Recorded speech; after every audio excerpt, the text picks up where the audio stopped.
आज के नए क्लास में, जो कि आज का होने वाला है क्लास 6 का। ठीक है, अत्यधिक ठंड जो है वो उसी के कारण हम लोग जो है आप लोग के लिए ऑनलाइन क्लास का व्यवस्था किए हैं।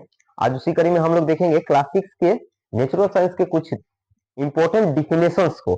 ठीक है, कुछ हमने डिफिनेशन जो आज हम बताने वाले हैं उसका एग्जाम्पल हमने यहाँ पे लिख दिया है।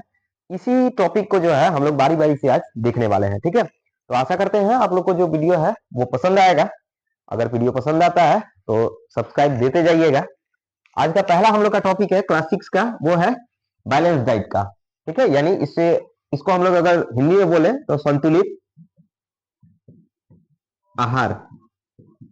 ठीक है, संतुलित आहार। सबसे पहले अगर डाइट का बात किया जाए, डाइट जो है हम लोग का जो आहार हम लोग लेते हैं जो हमारे ग्रोथ के लिए, हमारे बॉडी को हेल्थी रखने के लिए, या फिर हमारे जो टिश्यू जो डैमेज हो जाते हैं, हमारे सेल जो डैमेज हो जाते हैं या कहीं अंग कट फट जाता है उसको रिपेयर करने के लिए जो आहार, जो चीज नीडली होता है वो होता है हमारा डाइट। ठीक है, इसी में आता है मेन एक और टॉपिक है, डाइट का ही एक टॉपिक है जिसको हम लोग बोलते हैं बैलेंस डाइट, और बहुत ज्यादा ये इंपॉर्टेंट है।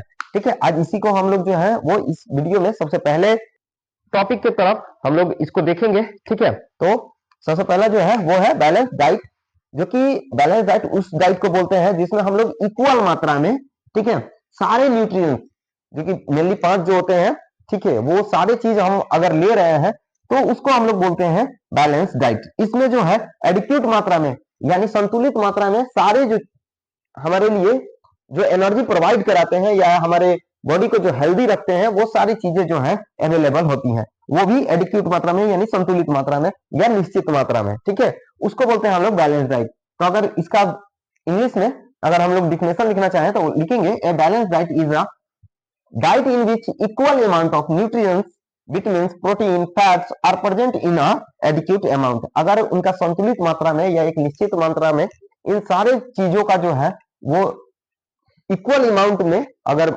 हम लोग ले रहे हैं तो उसी को बोलते हैं हम लोग बैलेंस डाइट। ठीक है, अब इसका हम लोग का पर्पस क्या होता है, लेने का बैलेंस डाइट लेने का पर्पस क्या होता है? तो सबसे पहला जैसे कि मैंने बताया अभी कि ये जो है हमारे टिश्यू को जो है रिपेयर करता है या हमारे सेल को जो है रिपेयर करता है। ठीक है, हमारा सेल कहीं कट फट जाता है या हमारा कोई ऑर्गन, ठीक है, कट फट जाता है तो वहां पे जो है अगर बैलेंस डाइट ले या अच्छे अमाउंट में अच्छे सभी चीजों का मिश्रण के साथ अगर हम लोग डाइट को ले तो उस कंडीशन में हमारे बॉडी का जो भी पार्ट कटा फटा है वो जल्दी से रिपेयर भी होता है, और साथ ही साथ जो है वो हमारा ऑर्गन जल्दी ग्रोथ भी करता है या फिर हमारा बॉडी जो है वो ग्रोथ करता है।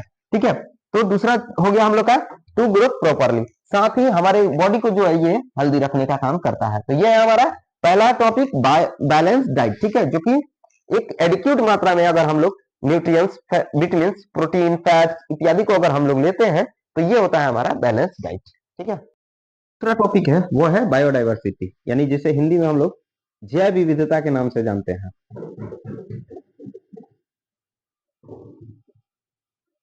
हमारे आस पड़ोस में भी जो है बहुत सारे जैव विविधता पाई जाती है।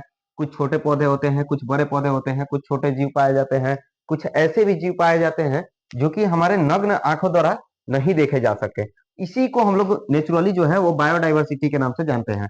ठीक है, अगर बात किया जाए इसके तोड़ के हम बात करें तो इसमें दो जो है वो मिलकर बायोडाइवर्सिटी का निर्माण करते हैं। पहला होता है बायो। ठीक है, बायोडाइवर्सिटी में आप लोग देखेंगे तो इसमें दो जो है वो शब्द मिलके ये बायोडाइवर्सिटी का निर्माण करते हैं। पहला होता है बायो, बायो मतलब होता है लाइफ, और डाइवर्सिटी का मतलब होता है वैरायटी। ठीक है, यानी अलग अलग लाइफ वाले जो है वो हमारे आस पड़ोस में बहुत सारे जीव जंतु जो है पाए जाते हैं। ठीक है, उन्हीं के वैरायटी को हम लोग बायोडाइवर्सिटी के नाम से नॉर्मली जानते हैं। ठीक है, अगर बात किया जाए इसके डिफिनेशन का तो the variety of all life on earth from tiny microbes, ठीक है, यानी बहुत छोटे से छोटे जंतुओं से लेके एक ज्वाइंट ट्री यानी बहुत विशाल पेड़ के बीच में जो वेराइटी पाया जाता है, including the difference with in species, between species and the variety of ecosystem, they form all working together in a complex wave of life. इसी को हम लोग बोलते हैं बायोडाइवर्सिटी। यानी ये जो आता है एक छोटे से छोटे जीव से लेके एक बड़ा से बड़ा पेड़ या फिर विशाल जो है जानवर का जो हम लोग का जो इकोसिस्टम तैयार होता है, जो जैव कॉम्प्लेक्स तैयार होता है, उसी को हम लोग बोलते हैं बायोडाइवर्सिटी। ठीक है, तो ये हमारा बायोडाइवर्सिटी का जो है वो डिफिनेशन, जिसमें ये दो शब्दों से मिलकर बनता है, एक होता है बायो और दूसरा होता है डाइवर्सिटी। बायो मतलब लाइफ और डाइवर्सिटी जो है वो वैरायटी को डिकोड करता है, ठीक है। यानी हमारे आस पड़ोस में जितने भी छोटे से छोटे जीव से लेके और बड़े से बड़े जो जीव हैं उनके बीच में जो विविधता पाई जाती है उसी को बोलते हैं हम लोग बायोडाइवर्सिटी, ठीक है। चलिए आज का तीसरा जो है वो है हैबिटेट्स, ठीक है। इसको अगर हिंदी में अगर बात करें हम लोग तो इसका शुद्ध हिंदी होता है प्राकृतिक आवास।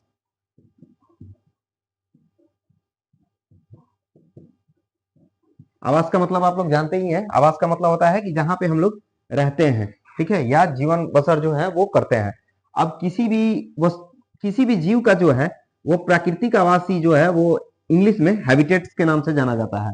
अगर बात किया जाए अगर इंग्लिश में इसके डिफिनेशन का, तो habitats are the natural home और environment of a plant, animal और अदर ऑर्गेनिज्म, ठीक है। जैसा कि मैंने बताया भी कि प्राकृतिक आवास उसको बोलते हैं जहां पे वो नेचुरली जो है वो लिव करते हैं, ठीक है, या फिर अपने जीवन यापन को जो है वो सरवाइव करते हैं, तो उसको बोलते हैं हम लोग प्राकृतिक आवास। अगर अंग्रेजी में बात करें तो habitats are the natural home, ठीक है, और environment of a plant, animal और अदर ऑर्गेनिज्म। ये जो होता है प्राकृतिक आवास होता है किसी भी, या फिर पौधों के लिए तो, या जानवर के लिए, या फिर किसी भी अदर और सूक्ष्म जीव या जीवों के लिए, वो होता है हमारा हैबिटेट्स, ठीक है। अब ये करता क्या है, तो ये प्रोवाइड कराता है ऑर्गेनिज्म को उनके रहने के लिए, उनके खाने के लिए, उनके पीने के लिए, उनके आवास के लिए और उनके लिए उचित वातावरण या स्पेस जो है वो तैयार करता है, ठीक है, उनके जीवन यापन के लिए।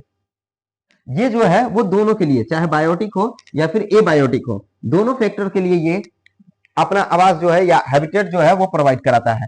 अब एबायोटिक और बायोटिक का मतलब क्या होता है, तो बायोटिक मतलब होता है जो जीवित है, ठीक है, और एबायोटिक मतलब जो निर्जीव है, मतलब जीवित नहीं है। दोनों के लिए जो है वो शेल्टर का काम ये हमारा हैबिटेट्स करता है। तो जो नेचुरल होम होता है उसी को हम लोग हैबिटेट्स के नाम से जानते हैं। हम लोग का चौथा आज का वो है रिप्रोडक्शन, ठीक है। तो मेनली जो है इसको हम लोग प्रजनन या जनन के नाम से जानते हैं,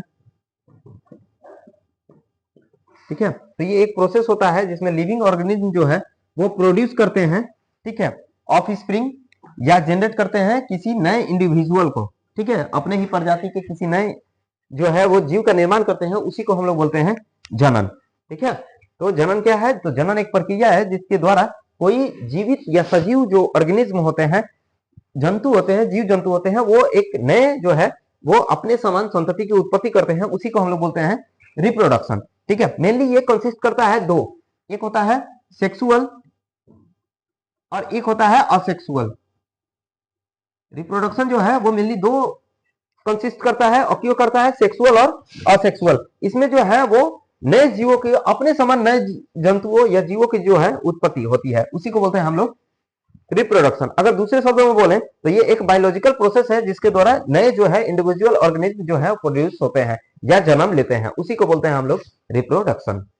आज का लास्ट जो टॉपिक है वो है वर्टिब्रेट्स, ठीक है। दूसरा नाम कैरेनिएट्स भी होता है, ठीक है, वैसे जंतु जिनमें जो है वो वर्टिब्रा पाया जाता है। वर्टिब्रा कोलम जो होता है, यहाँ पीठ में जो आप लोग को गड्ढा दिख रहा होगा, इसी को बोलते हैं हम लोग वर्टिब्रा, ठीक है, जिसका दूसरा नाम हम लोग का क्रेनिएट्स भी होता है, ठीक है। तो इसी के बारे में हम लोग आज देखेंगे। तो इसको हम लोग, जैसे कि मैंने बताया कि इसका दूसरा नाम क्रेनिएट्स भी होता है, तो वैसे एनिमल जिसमें वर्टिब्रा कोलम जो है वो पाए जाते हैं, उसी को हम लोग वर्टिब्रेट्स एनिमल्स के नाम से जानते हैं, ठीक है जी। वैसे जंतु जिनमें वर्टिब्रा पाया जाता है या वर्टिब्रा कोलम जो होता है वो पाया जाता है, उसी को हम लोग वर्टिब्रेट्स के नाम से जानते हैं। इसमें कौन कौन आते हैं, तो इसमें मेनली जो है मैमल्स आते हैं जो स्तनधारी होते हैं, जो स्तन से दूध पिलाते हैं।